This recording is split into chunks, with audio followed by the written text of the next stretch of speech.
Why do Russia and the United States keep showing up on opposite sides of wars across the world?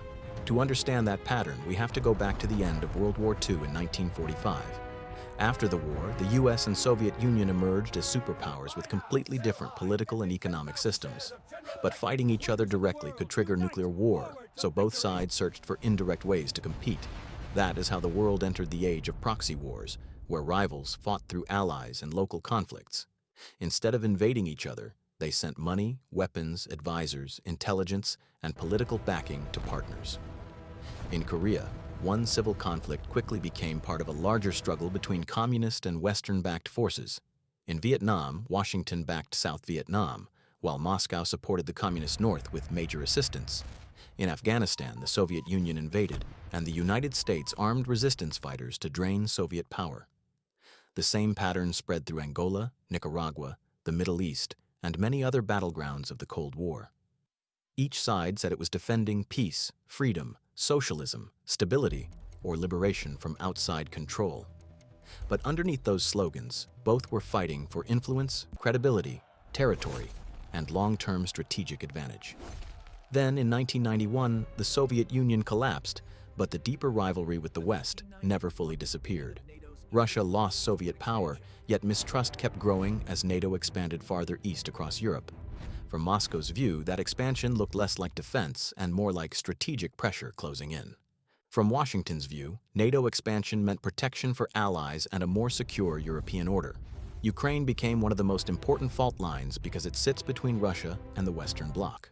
When Russia launched its full-scale invasion, the United States responded with massive military and financial aid for Ukraine. For Washington, supporting Ukraine weakens Russian power without putting American troops directly into the war. Now look at the Middle East, where this same geopolitical logic appears in a different form. Russia often works with Iran and other anti-US partners to build leverage against Western influence. In Syria, multiple outside powers back different factions, turning one civil war into a global power struggle. Russian military support for Assad helped preserve its regional foothold and show that Moscow still matters.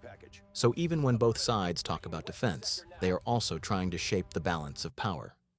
Great powers support smaller states and armed groups because it is cheaper than fighting each other directly. What they are really contesting are borders, buffers, bases, trade routes, energy corridors, and political influence. That is why local wars often become much larger once major powers begin feeding support into them. The method is familiar every time: weapons, cash, training, intelligence sharing, sanctions, and diplomatic cover.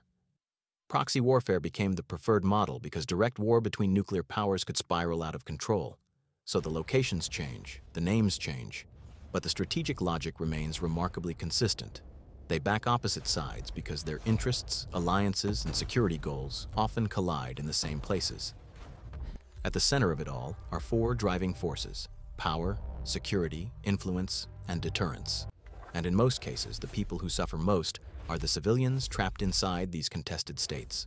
From Korea and Vietnam to Syria and Ukraine, the pattern keeps repeating across generations. The Cold War may have ended on paper, but many of its habits survived into the present. The rivalry changed its form over time, but the core logic of indirect conflict never truly disappeared.